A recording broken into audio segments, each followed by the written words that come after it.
Muy buenas tardes, señores, y bienvenidos a esta su casa un día más. No les ha dado tiempo a una serie de ministros, a Pilar Alegría, a Yolanda Díaz, a Óscar López y a Óscar Puente, a dar su opinión sobre la nueva situación del fiscal general del Estado, Álvaro García Ortiz, el que va a convertirse seguramente ya en el primer representante del Ministerio Público de la historia de España en sentarse en el banquillo. Y es que la Sala de Apelación del Tribunal Supremo ha zanjado hoy que existen indicios suficientes para juzgarle por ese delito de revelación de secretos, ya saben, por revelar datos reservados de la pareja de la presidenta de la Comunidad de Madrid, Isabel Díaz Ayuso, que ya saben que se llama Alberto González Amador. Así que confirma el procesamiento que ya decidió el juez Ángel Hurtado y, por tanto, desestima los recursos de apelación interpuestos por la Fiscalía y por la defensa del propio Álvaro García Ortiz. Por tanto, se entiende que el fiscal general pues habría sido quien filtró a la cadena SER ese correo del abogado de González Amador donde admitía que su cliente había cometido 2 delitos contra la hacienda pública, ¿no? La decisión se ha tomado por mayoría, aunque uno de los 3 magistrados ha emitido un voto particular. Pero recordemos, el juicio pues estará previsto, por tanto, que se celebre en los próximos meses, si antes, claro, no ha dimitido. Que eso es lo que precisamente le está exigiendo a esta hora, bueno, desde que hemos conocido esta noticia, el Partido Popular, que rápidamente ha salido a pedir su dimisión. Vamos a escuchar lo que ha dicho la portavoz de los populares, Esther Muñoz. Es una auténtica vergüenza que los españoles tengamos que sufrir, pues que tengamos a un fiscal general del Estado, que es el que tendría que perseguir el delito, perseguir a los delincuentes, siendo causado, siendo juzgado y sentado en el banquillo de los acusados. España no se merece la vergüenza de tener a su fiscal general del Estado procesado e investigado por la comisión de presuntos delitos. Esto no está pasando en ningún país de nuestro entorno y, por lo tanto, volvemos a exigir con mayor firmeza la dimisión inmediata del fiscal general del Estado. Está bien que hayan decidido también verbalizarlo, sobre todo porque ya saben que cuando hay noticias de este calado tan importantes como esta, pues bueno, prefieren otros medios como son las redes sociales cuando los políticos pues no han convocado a la prensa. Por lo menos Esther Muñoz sí lo ha hecho, ¿no? También el presidente de los populares, Alberto Núñez Feijóo, en la red social X ha dicho que el fiscal no puede seguir ni un minuto más y claro, esta es el quid de la cuestión, ¿no? Que dice, quien se sienta en el banquillo de los acusados no puede perseguir delitos, ¿no? ¿Cómo puede seguir haciéndolo? Es que no tiene ningún sentido, no tiene además ninguna credibilidad. Y esto es algo que penaliza a nuestro país. El secretario general del PP, Miguel Tellado, también en X, diciendo que antes de que acabe el día, Álvaro García Ortiz tiene que estar fuera de la Fiscalía y que el fiscal general no tiene escapatoria, que solamente le queda someterse a la justicia, eso sí, desde su casa, insiste. ¿Y el gobierno qué dice? Bueno, pues todos los medios de comunicación a esta hora insisten en lo que entiendo es una nota que han debido de enviar fuentes de la Moncloa, diciendo que mantienen su respaldo absoluto al fiscal general del Estado y que, por tanto, su postura al respecto no ha cambiado. Eso sí, dicen que manifiestan su respeto a la justicia. Permítanme que lo pongamos esto un poco en entredicho. De hecho, vamos a hablar con nuestro compañero de tribunales, Miguel Ángel Pérez. Hola, Miguel Ángel, ¿cómo estás? Buenas tardes. Buenas tardes, Leticia. Desde el Ejecutivo insisten en que manifiestan su respeto a la justicia, pero en los últimos meses hemos visto que esto no ha sido así. Desde luego, ¿no? Yo creo que está la hemeroteca llena de declaraciones del propio Pedro Sánchez, de los ministros e incluso del propio ministro de Justicia, Félix Bolaños, cuestionando una y otra vez cada resolución judicial pues que afectaba o bien al hermano del presidente del gobierno o bien a su mujer o incluso también pues con el caso que tenemos hoy, que es el caso del fiscal general del Estado, Álvaro García Ortiz. ¿Era la última oportunidad que tenía el fiscal general para evitar el banquillo? Sí, Leticia, obviamente digamos que solamente queda pendiente que el magistrado instructor Ángel Luis Hurtado dicte lo que se llama la apertura de juicio oral, el auto de apertura de juicio oral, que ya es el último escrito previo para mandar directamente al banquillo de los acusados a Álvaro García Ortiz por ese delito de revelación de secretos. Lo que hoy hemos conocido pues es la resolución de los recursos que estaban pendientes de resolverse respecto al procesamiento procesamiento de Álvaro García Ortiz, que digamos que es la fase anterior, ¿no? Una vez que la Sala de Apelación del Tribunal Supremo pues ha confirmado que efectivamente existen indicios suficientes para que sea juzgado Álvaro García Ortiz, pues ya solamente nos quedaría la última fase, que es que el propio magistrado Ángel Luis Hurtado, el instructor de la causa, pues dicte esa apertura de juicio oral y Álvaro García Ortiz se siente en el banquillo de los acusados, en un hecho desde luego histórico, el primer fiscal general del Estado de la historia de España, que ya no solamente ha sido imputado, procesado, sino que va a ser también juzgado. Uh-huh. Entiendo que hay algunos puntos clave o en la argumentación que hayan podido dar los magistrados para llegar a esta conclusión, que la sala incluso llega a rebatir a la teniente fiscal, también a la defensa de García Ortiz, sobre el legítimo derecho que tenía la Fiscalía General de salir al paso de informaciones que se han ido publicando en estos meses y que, según la Fiscalía, eran inveraces, ¿no? Recordemos esto de que al principio se publicó que el Ministerio Público había ofrecido un pacto a Alberto González Amador por presunto fraude fiscal, cuando en realidad había sido al revés, decían, ¿no? Y entonces esto es lo que ahora, lo que dicen los magistrados, esto es irrelevante, ¿no? Esto es irrelevante para realizar la réplica informativa y que por tanto no era preciso revelar información reservada. No sé si podemos traducirlo, ¿no? Porque dicen, las noticias que circularon y que sirvieron de contexto previo para la reacción de la Fiscalía no justifican que se pueda cometer un delito. Sí, yo creo que hay que dejar claro que hay dos decisiones principales en la resolución de estos recursos por parte de la Sala de Apelación del Tribunal Supremo. La primera, que se archiva ya para siempre la imputación contra la fiscal jefe provincial de Madrid, Pilar Rodríguez, porque consideran los magistrados por unanimidad que no existen indicios suficientes para que Pilar Rodríguez, conocida como la fiscal cianuro por aquel comentario que hizo de que solamente le faltaban poner unas gotas de cianuro a la nota de prensa sobre Alberto González Amador, pues bien, Pilar Rodríguez se libra de sentarse en el banquillo de los acusados con ese sobreseimiento libre de su imputación. Y en segundo lugar, como decíamos, pues ese respaldo al magistrado Ángel Luis Hurtado de procesar a Álvaro García Ortiz. En el marco de la argumentación, los magistrados dejan claro que Álvaro García Ortiz personalmente coordinó la filtración contra Alberto González Amador, una vez pues se conociera una información en el diario El Mundo, y que él personalmente pues efectivamente fue el responsable de enviar esos correos electrónicos reservados que fueron luego publicados por la cadena SER para intentar desmentir la información publicada por el diario El Mundo. También en esa argumentación hacen referencia precisamente a la famosa nota de prensa que distribuyó al día siguiente la Fiscalía Provincial de Madrid, y en esa nota de prensa se recogían frases textuales de los correos electrónicos de la negociación que había entre el fiscal del caso y el abogado de Alberto González Amador. Y ahí es cuando los magistrados del Tribunal Supremo dicen, una cosa es que la Fiscalía se intente defender o dar su versión sobre hechos informativos que considera que no se adecúan a la realidad, y otra cosa es que se cometa un delito de revelación de secretos, ¿no? En este caso, dando información confidencial de esos correos electrónicos en una nota de prensa. También, Leticia, yo creo que es relevante cómo los magistrados del Tribunal Supremo ponen encima de la mesa el famoso borrado, ¿no? de los WhatsApp y los correos electrónicos de Álvaro García Ortiz, y lo que vienen a decir es que obviamente una persona, cuando es investigada, no tiene por qué decir la verdad ni colaborar con la justicia, pero cuando borras mensajes o correos electrónicos a WhatsApp es porque obviamente consideras que si esto llega a manos de la justicia pues te puede perjudicar, con lo cual ahí ya dan también otro tirón de orejas clarísimamente a Álvaro García Ortiz por haber borrado sus dos dispositivos móviles y su correo electrónico. ¿Hay alguna alusión, Miguel Ángel, en esta resolución al papel que haya podido jugar el Gobierno? O sea, si había indicaciones desde Moncloa o Presidencia del Gobierno para difundir ese correo.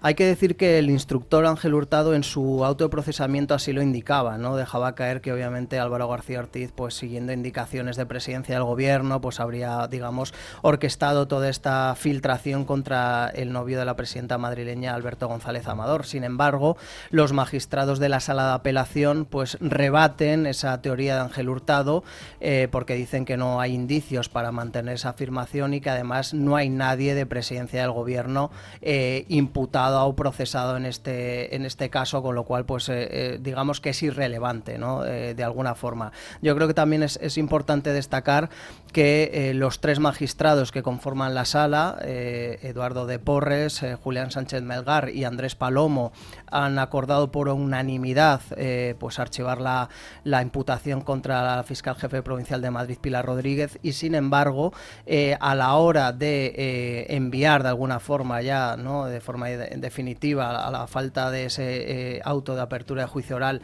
Álvaro García Ortiz a juicio, pues ha habido un voto particular, que es el que firma Andrés Palomo, que no está de acuerdo pues con sus compañeros Eduardo de Porres y Sánchez Melgar, y Andrés Palomo, en un voto particular también muy extenso, considera que no existen indicios suficientes para llevar a Álvaro García Ortiz a juicio, pero como obviamente pues son 3 los que forman la sala, 2 sí están de acuerdo y Andrés Palomo es el que no está de acuerdo, y por eso ese voto particular. Miguel Ángel, ¿y qué podemos saber sobre cuáles serán los siguientes pasos? O sea, cuando nos decías antes que hará falta el auto de apertura de juicio oral, ¿y para cuándo se podría esperar ese juicio?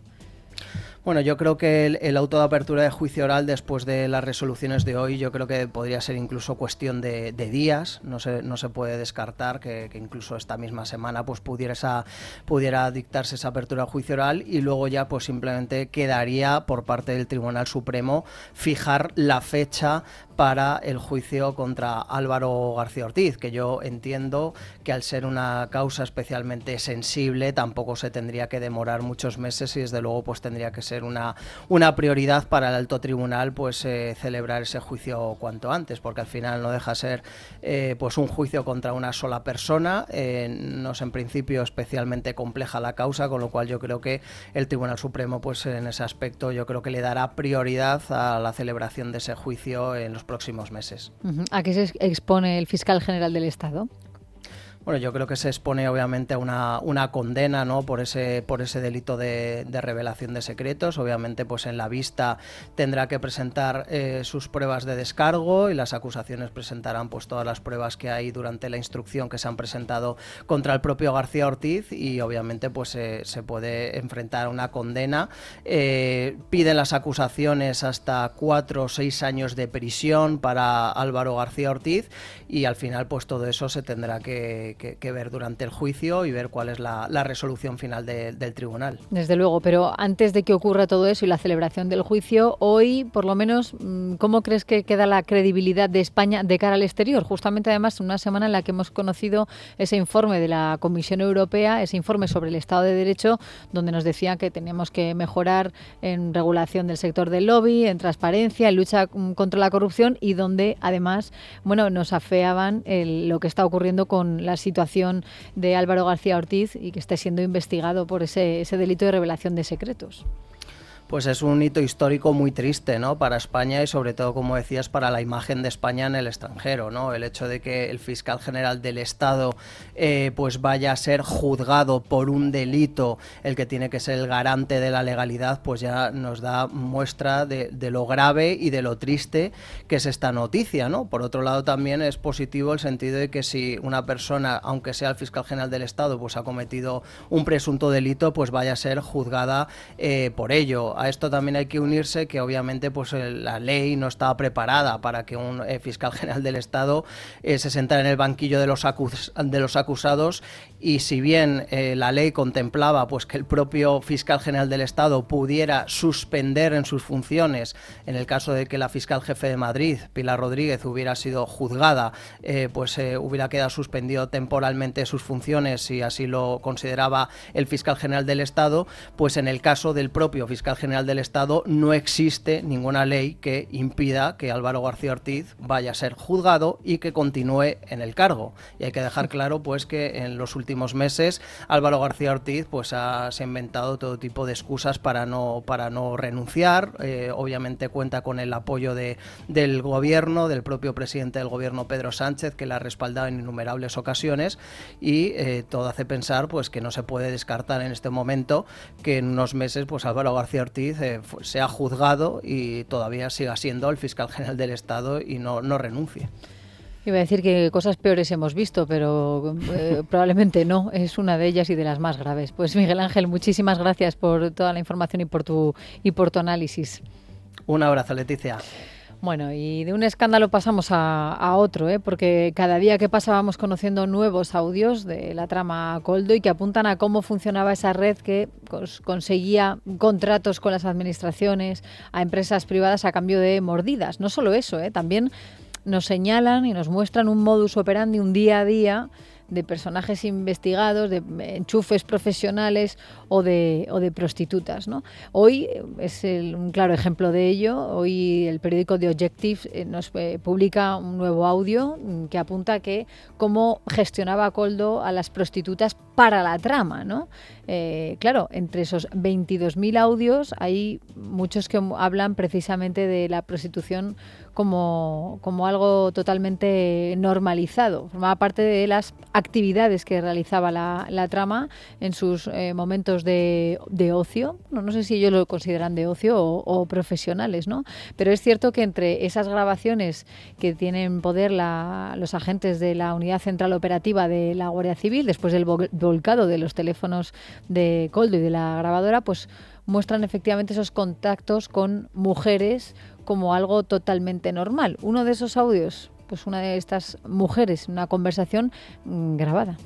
No, la Mari le va a hacer un apaño, 2, 3, la limpieza de sable, el helicóptero, todo lo que le pida, vamos. Y otra cosa, Ariadna hoy no tiene que trabajar al final. Lo digo por si estáis por aquí, por Granada cerca, ¿vale? Si queréis que nos veamos, si no estáis ocupados. Y también te digo una cosa, a cenar vamos porque queréis, porque si no ella va directa. Tampoco pasa nada, sabe a lo que va. Vamos, es una especie de carta de servicios, ¿no?, que se podía prestar, tampoco sabemos en qué circunstancias, pero no es el único audio conocido hoy. En Libertad Digital publicamos otro en el que Koldo García, el ex asesor del exministro de Transportes, José Luis Ábalos, explota, se le ve enfadado, quemado, contra el presidente quemado con el presidente del gobierno. Supuestamente él va en un taxi, va hablando con un amigo suyo de toda la vida, incluso llega a echar de menos el momento en el que era escolta en el País Vasco, no como en este momento de la grabación, que dice que tiene demasiado trabajo y se le nota eso, pues quemado. No, la semana que viene me quedo en mi casa, con mi mujer y mi hija. No, yo no voy a ir a ninguna parte. Ya me puede llamar, me llama el presidente y le manda la mierda. O sea, literal, no te jodes, porque me manda el paro si quiere. Bueno, él mismo se quejaba de que había estado en Ecuador con el recién investido presidente Daniel Noboa y que había estado esperando 6 horas en una sala para ser recibido por él. Y estaba cansado. De hecho, le dice a su amigo, es que estoy agobiado, tío. Macho, ¿no? Que vengo de Ecuador, tío. Y me han tenido esperando en la sala de presidencia, tío, 6 horas. Me cago en los muertos del presidente, dice. Y luego dice, no, si luego estoy bien, estoy contento, encantado de la vida. Pero claro, por otro lado, pues era una reunión de 20 minutos y nos quedamos más de una hora y media, ¿no? Bueno, por todos estos audios, el propio Koldo García, el ex asesor de Ábalos, hoy le ha pedido al Supremo que acuerde el secuestro inmediato de esos audios, de esos miles de audios, porque su difusión le está vulnerando su derecho fundamental a la intimidad personal y familiar. Y de hecho, en una entrevista que ha dado el propio Koldo a Televisión Española, lo ha explicado así. ¿En qué momento te pones a grabar todo? Yo no grabo nada. La pregunta es si lo que tienen que hacer su señoría es que de esos 22.000 audios hay 8 audios los cuales la UCO interpreta que se ha cometido una irregularidad, que presuntamente son míos. Entonces, ¿por qué motivo entrega 21.992 audios que presuntamente son míos? Lo dan a conocer a todo el mundo. El máximo responsable de mi vida es su señoría, la cual él custodia toda mi vida, porque está realizando una investigación. Cuando apartan de esa investigación ciertas cosas que no vienen al caso, porque es vida privada, comentarios y cosas de cada persona, pues las retira. La pregunta es, ¿por qué tiene acceso a otras personas aparte de yo? ¿Por qué? Claro. Está enfadado, pero recordemos lo que ha ocurrido hace unos días. Esos audios de Koldo García, tras el volcado de los mismos la semana pasada, se les ha entregado, entre otros, a Santos Cerdán, a cada una de las partes. Y ya sabemos que la relación de Santos Cerdán, del exsecretario del Partido Socialista, pues no es la mejor con el señor Koldo. También los tiene la UCO, obviamente, esto ya lo sabemos, ¿no? Claro, dice la abogada de Koldo García que ahí su cliente tiene demasiada exposición pública, ¿no? Que las conversaciones son familiares, son personales, que tiene audios de su esfera más íntima, como por ejemplo cuando habla con su hija menor, y dice la abogada que esto constituye una gravísima intromisión en su derecho fundamental a la intimidad. Y además con menores, ¿no? Y luego hay una parte que le duele especialmente. De hecho, si se fijan en lo que ha explicado el propio Koldo en esa entrevista en Televisión Española, dice habla de unos audios presuntamente grabados por mí, ¿no? Algo así. Claro, dicen, ¿han podido ser manipulados esos audios o de dónde salen? Él mismo ha dicho que él no grababa, un poco extraño, ¿no? Pero se da a entender en algunos de ellos, según su abogada, que Koldo era un posible maltratador, un perpetrador de violencia de género hacia las mujeres. Hay una nota de voz en el sumario, donde aparece una mujer que dice: me has pegado encima delante del niño. Le pegas al niño y no te aguanto ni una, ¿no? Entonces, bueno, en este caso, el propio Koldo, el personaje, dice que él en realidad ha trabajado durante muchos años para una empresa cuyas labores eran ser el responsable de seguridad, con el cargo de inspector. Tenía que coordinar escoltas, vigilante de seguridad para mujeres precisamente víctimas de violencia de género. Entonces esos audios sacados de contexto pues pueden hacer que él parezca un maltratador. Claro, es verdad que la manera que tiene de hablar de las mujeres, ¿no? De la cosificación de la mujer, como lo que escuchábamos ayer, de cómo tenía que ir una mujer a una de estas reuniones con empresarios sin sujetador, ¿no? Y que se le note y de una manera sugerente, o bueno, otros audios que hemos escuchado, pues creo que no le dejan en muy buen lugar en lo que tiene que ver como persona. Por cierto, les decía que él había pedido hoy que al Tribunal Supremo que acordara el secuestro cautelar inmediato de todos esos miles de audios, que le sobran más de 21.900, ha dicho. Bueno, pues el Supremo ha desestimado ese secuestro judicial. Es lo que ha dicho el magistrado Leopoldo Puente, señalando que él no tiene autoridad para decidir sobre esas medidas cautelares, pero le dice, si usted quiere, pues pídelas, pero ante otro juez u otro tribunal. Claro, porque lo que quería era el secuestro cautelar judicial inmediato dirigido a los medios de comunicación, para que dejemos de publicar estos audios que fueron, recordemos, entregados a las partes tras el volcado los días 23 y 24 de julio, ¿no? Y dice el propio Koldo, es que no tienen relación directa con la instrucción de la causa, pero a mí me están haciendo daño. Lo que dice Leopoldo Puente en su auto, insisto, es que él no tiene competencia para adoptar ese tipo de medidas cautelares, y que por tanto, bueno, pues que si él quiere que haga esa solicitud ante un órgano jurisdiccional que sea competente. Además, el juez explica que la decisión de realizar el volcado de todos esos audios, el volcado completo de todo el contenido de los audios que se encontraron en su domicilio, esto, ¿por qué se ha hecho? Pues porque lo ha pedido Santos Cerdán, porque quiere preparar su defensa, y además de una manera completa. Y le recuerda a Leopoldo Puente, se lo dimos a Santos Cerdán, pero también se lo dimos a ustedes, a la defensa de Koldo García, que no se ha opuesto, que no ha puesto ningún tipo de objeción. Al revés, se adhirió a la solicitud. Entonces, ahora, ¿por qué piden lo contrario? Claro, a lo mejor se pensaban que esto pues no iba a salir ante los medios de comunicación, ¿no? Bueno, dentro de esos audios que vamos conociendo, ayer les hablamos de otro en el que Koldo, bueno, pues salpica a un ministro del Ejecutivo, a Óscar Puente, ¿lo recuerdan? Cuando decía, lo sé todo, Santos Cerdán quiere colocar a un par de personas que le está pidiendo la compañía Acciona, quiere colocar en el ministerio, y Óscar le escucha. Óscar, entendíamos el ministro de Transportes, ¿no?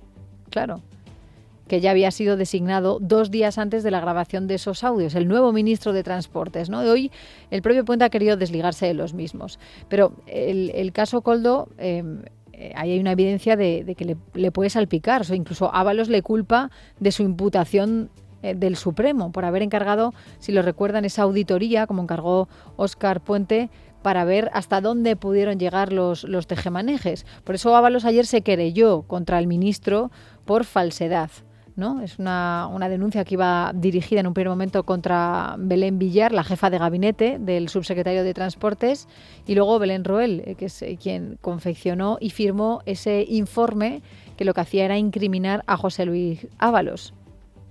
Bueno, en ese informe se le atribuía pues, una serie de irregularidades en la compra de material sanitario que tuvo una trascendencia efectiva, dice Ábalos en su querella, en su imputación por parte del Supremo, y que constituye una investigación paralela y que se realizó de manera ilegítima, y que se ha comprobado que el informe encargado por Óscar Puente pues está poniendo en boca de algunos funcionarios cosas que no han dicho y omite cosas que sí dijeron, ¿no?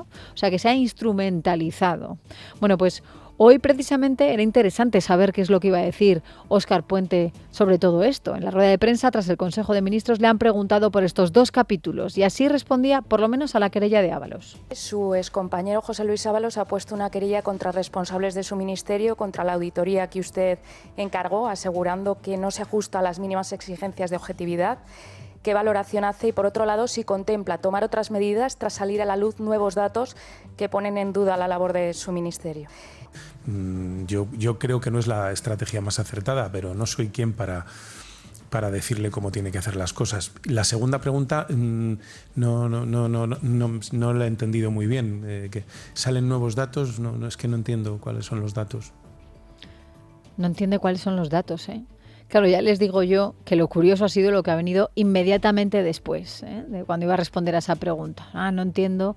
Claro, dice, con la cantidad de informaciones que están saliendo sobre usted. Miren lo que decía Puente. Bueno, yo creo que, a ver, es evidente que hay quien está loco por meterme a mí en la historia esta, ¿no? Y bueno, pues coger una grabación de 1 hora, por cierto, que ya fue recogida en el informe de la UCO, en el último, y bueno, pues muy por los pelos, sin que se entienda muy bien lo que dice ahí, pues tratan de meterme a mí en la historia. Por cierto, de manera bastante tímida, ¿no? Porque ni siquiera se atreven a decir que soy yo, ¿no? Porque es evidente que no soy yo. Esa es una grabación de 12 de diciembre del año 23 y yo llegué al ministerio el 21 de noviembre. El 12 de diciembre bastante tenía yo con enterarme muy bien de qué es lo que estaba sucediendo en el ministerio y cómo podía yo hacer para organizarlo, ¿no? Por tanto, en fin, yo a quienes pretenden involucrarme en este tema les invitaría a que, en fin, buscaran otro ángulo. Claro, lo curioso de todo esto, han visto, ¿cómo? Es que no entiendo. O sea, primero se hace el sorprendido y después ya queda en evidencia demostrando que lo sabe todo, que se lo sabe de pe a pa. ¿A quién quiere engañar el señor Puente, no? Hace como si no le importara, pero claro que le importa. Claro que le importa. O sea, que la imagen suya se va deteriorando, pasa del ministro matón, el abogado defensor de Sánchez, el rastreador de polémicas o incluso experto en embarrar el panorama político. Si no, miren lo que pasó la semana pasada con la diputada del PP, Noelia Núñez, que mintió en su currículum al decir que tenía 3 carreras universitarias que en realidad no tenía. Fue Puente el que se dedicó a ese señalamiento y el que, bueno, lo celebró como una victoria personal esa dimisión. Tendríamos que recomendarle al señor Puente que volviera a revisar su currículum, todo su pasado, porque va a tener que ser transparente y sobre todo no mentir.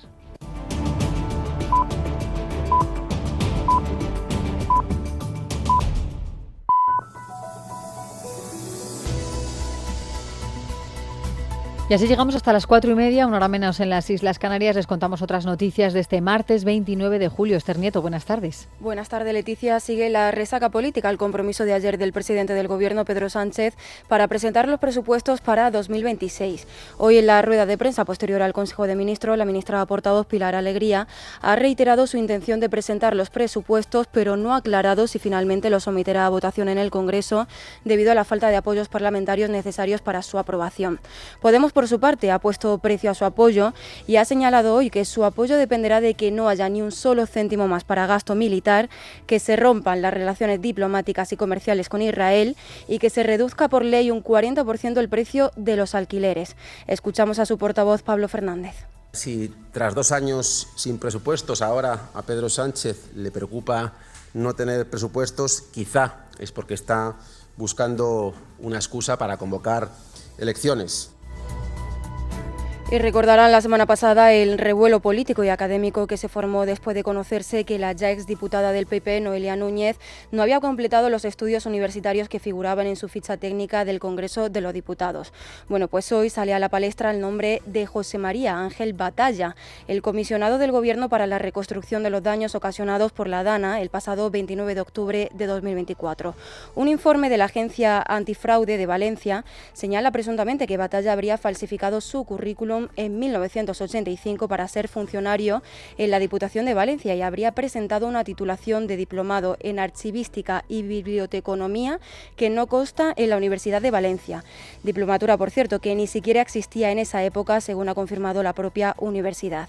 Bueno, la Fiscalía Anticorrupción tiene abiertas una diligencia de investigación contra el comisionado del Gobierno y desde el PP han pedido su cese fulminante. Escuchamos a la portavoz del PP en el Congreso, Esther Muñoz. Esperamos que sea cesado fulminantemente en lo que queda de mañana, porque esto es gravísimo, porque no solamente es la cuestión de que haya falsificado un título, que es un delito, no es cuestión simplemente de que haya mentido, de que ostente un cargo de funcionario sin poder estar capacitado para ello, que haya estado ostentando durante años y décadas cargos para los que no estaba preparado ni formado ni tenía el título necesario para hacerlo, sino que es que además todas las decisiones que ha podido tomar administrativas en sus cargos pueden ser anuladas.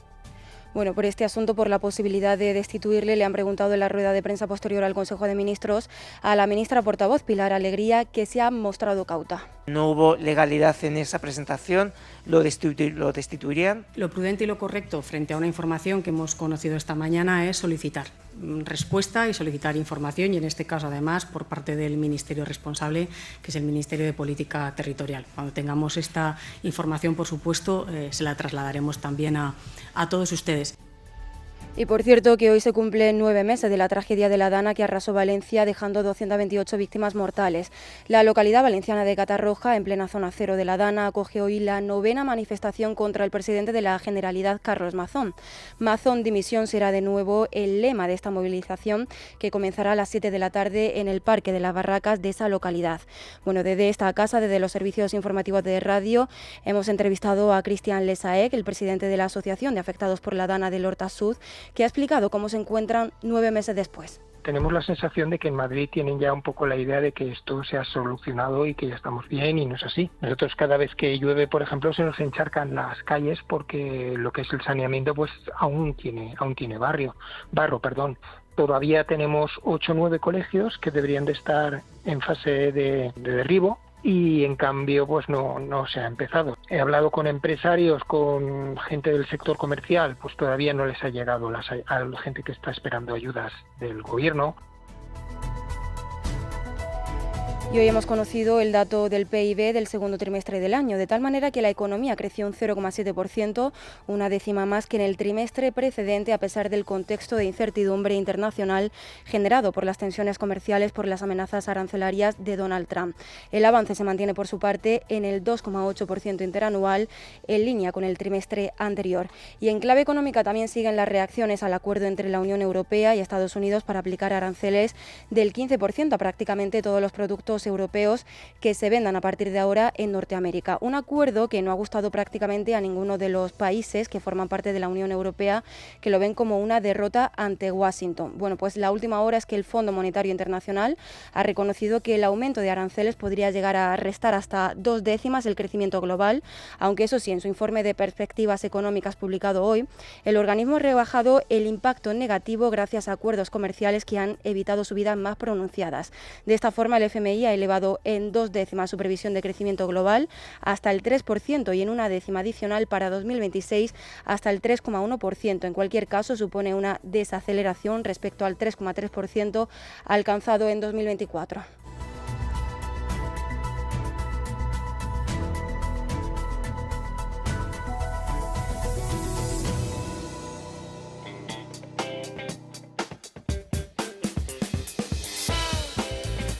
Y en deporte destaca la rueda de prensa de Iñaki Williams, primer capitán negro del Athletic, que por cierto se mete en política. David Vinuesa. Buenas tardes, Esther. Hoy hemos tenido rueda de prensa de Iñaki Williams en el Athletic Club de Bilbao. Es el primer capitán negro del conjunto bilbaíno y ojo a lo que ha dicho porque ha entrado en terreno político. Parece casualidad cuando mi madre y mi padre me parieron en Bilbao hace ya 31 años. Y al final el destino es el destino. Tenemos la suerte de poder representar a mucha gente que viene desde fuera para ganarse el pan de cada día y ser una de las referencias a nivel, ya no solo en Euskadi, sino en España, el poder exponer de esta manera lo que viene a hacer aquí la gente es bueno para todos. Parece que está de moda la ultraderecha. Y bueno, nosotros, los que tenemos voz, intentaremos seguir trabajando, seguir callando bocas y seguir tirando barreras. Dejamos San Mamés, nos pasamos al Metropolitano. Hoy han presentado al argentino Thiago Almada. Bueno, sí, la verdad que era mi sueño jugar acá. Por suerte pude cumplirlo. Y elegí el Atlético de Madrid porque la verdad le tengo mucho cariño al club, la historia y bueno... Tuve varios amigos que jugaron acá y siempre miraba los partidos y le agarré mucho cariño. Y bueno, cuando me dijeron que estaba la oportunidad de venir, no lo dudé en ningún momento y bueno, es un sueño que lo cumplí y ahora a demostrar por qué estoy acá. El nuevo dorsal 11 del Atlético de Madrid también ha hablado de su posición y del proyecto. Venimos varios refuerzos, muchos jóvenes, la verdad que estamos muy contentos todos de estar acá, mucha ambición de querer lograr cosas y quedar en la historia del Atlético de Madrid. ¿Dónde te gustaría jugar en el Atleti? ¿Tienes una posición favorita o dónde te gustaría jugar? Gracias. Creo que lo más importante es jugar, la verdad que puedo jugar en cualquier posición de arriba, pero mi posición es un poco por izquierda, un poco por adentro también. Seguramente salga del Atlético de Madrid Tomás Lemar. En casa de Herrero. Es Radio.